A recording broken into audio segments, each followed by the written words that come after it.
Hello जी। आज हम बना रहे हैं पनीर और गेहूं के आटे से बने टेस्टी हेल्दी मोमोस। ये मोमोस बिना मैदा बहुत ही सॉफ्ट, टेस्टी और हेल्दी है। बच्चों के टिफ़िन के से लेकर शाम के स्नैक्स तक सबके लिए परफेक्ट रेसिपी है। तो चलिए बनाते हैं। मोमोस बनाने के लिए मैंने लिया 1 कटोरी गेहूं का आटा, प्याज लिया और लिया पनीर और थोड़ा सा अदरक और एक हरी मिर्ची। आप मिर्ची ज़्यादा भी ले सकते हो, ज़्यादा स्पाइसी के लिए आप ज़्यादा भी ले सकते हो। तो मैं छोटे छोटे टुकड़ों में प्याज कटिंग कर लूँगी और हरी मिर्ची को भी छोटे टुकड़ों में ही कटिंग कर लूँगी।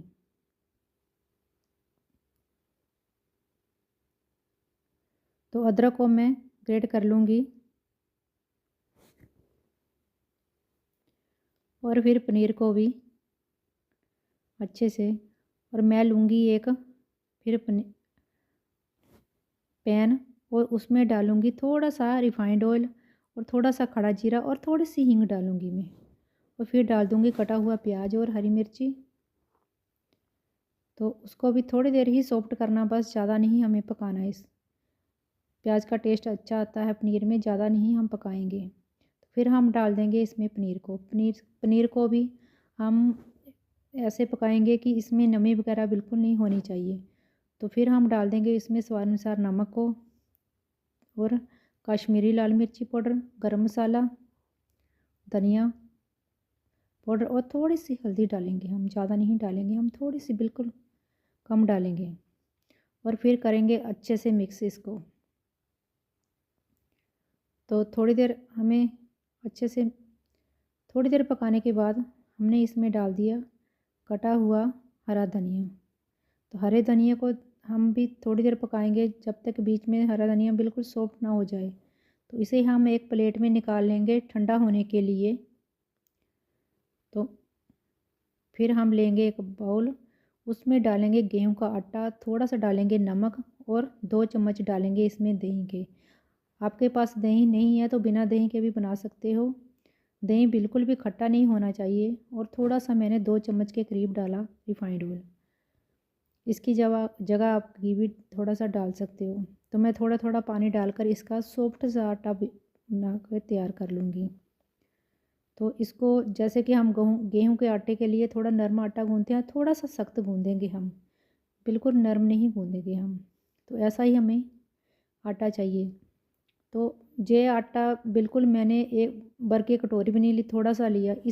इसी आटे से हम कितने सारे मोमोज तैयार कर लेंगे। तो मैं लूँगी एक सन्नी, देसी तरीके का जुगाड़ ही हम करेंगे।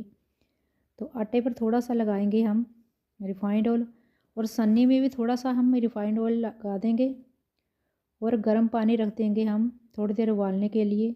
तब तक हम मोमोज़ की तैयारी कर लेते हैं। मैं मोमोज़ के छोटे छोटे टुकड़े कर लूँगी, लोई बना लूँगी। बिल्कुल छोटे छोटे करने हैं हम इसके। सभी को तोड़कर मैं अब गोल गोल इसके पेड़े बना लूँगी। सभी के जल्दी जल्दी से पेड़े बना लूँगी। अगर आपकी मदद करने के लिए है कोई तो बहुत जल्दी हो जाता है, अगर नहीं है तो फिर मेरी मदद के लिए भी कोई नहीं था, तो मैंने भी खुद ही किया। तो आप भी, थोड़ा जल्दी हो जाता है। इस तरह टाइम लगता है, एक बेलने के लिए कोई हो तो जल्दी जल्दी से भर जाते हैं। चलो ऐसे भी जल्दी हो जाएगा। तो एक एक करके लोई हम बेल लेंगे। इतनी पतली सी लोई हमें बेलनी है, बिल्कुल आर पार हमारा हाथ दिखाई देना चाहिए। तो फिर हम रखेंगे स्टफिंग बिल्कुल बीच में रखेंगे, साइड में बिल्कुल भी स्टफिंग नहीं डालेंगे। अच्छे से चम्मच से नहीं डाला जाता तो हाथ से डालिए, लेकिन बीच में ही रखनी है। तो साइडों से हम हटा देंगे और इसे ऐसे जैसे कि हम डालते ना प्लेट वगैरह, छोटी छोटी सी प्लेटें, ऐसे ही इकट्ठा कर लेंगे हम। तो मुझे ये तरीका मोमोस बनाने का बिल्कुल अच्छा लगता है, तो मैं इसी तरह के बनाती हूँ। सारा ऐसे ही हम इकट्ठा कर लेंगे और हाथों से पूरी तरह से पकड़कर घुमा देंगे इसे हम। और घुमा के ऊपर ही एक्स्ट्रा आटा बिल्कुल नहीं हटाएंगे, ऊपर ही रख देंगे हम। पूरी तरह से अच्छे से पकड़कर हम घुमाएंगे। एक भी इसकी जैसे प्लेट छूटनी नहीं चाहिए, वहाँ से हमारा मोमोज ख़राब हो जाएगा नहीं तो। तो अब हम दूसरी लोई लेंगे, उसको भी इसी तरीके से बेल लेंगे हम। बिल्कुल पतला सा बेलना है हमें।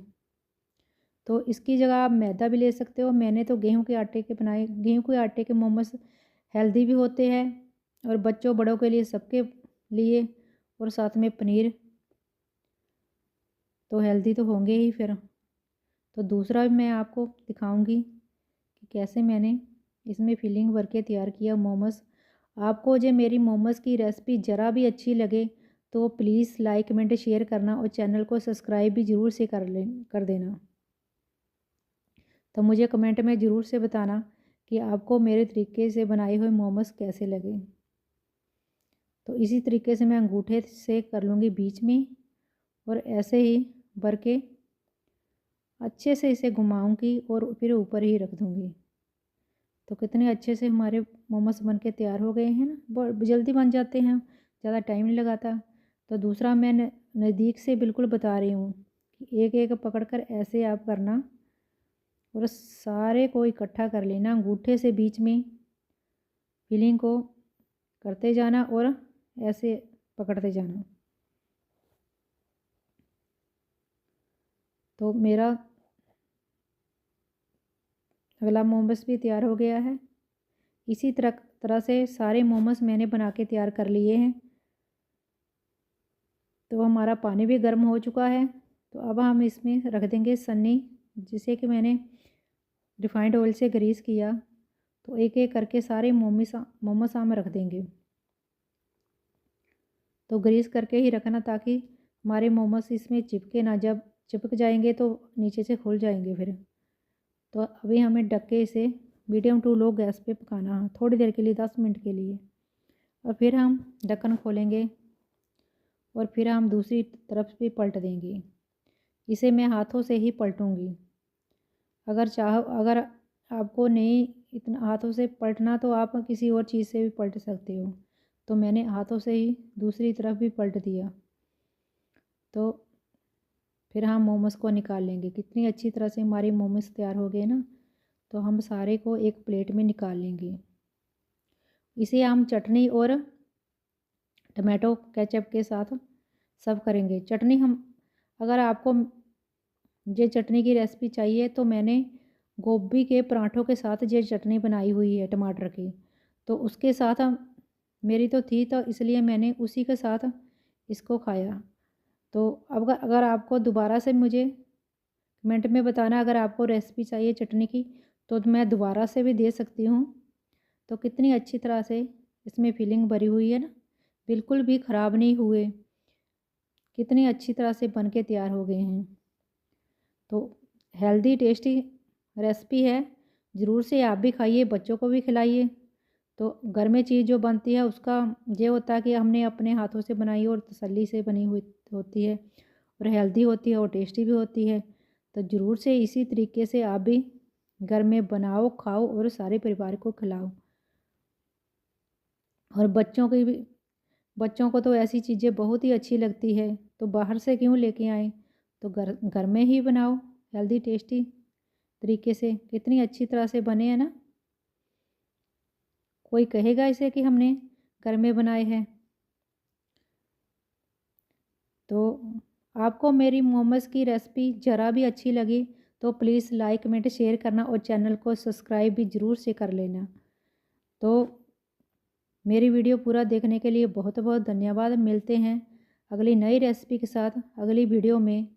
तब तक के लिए बाय बाय।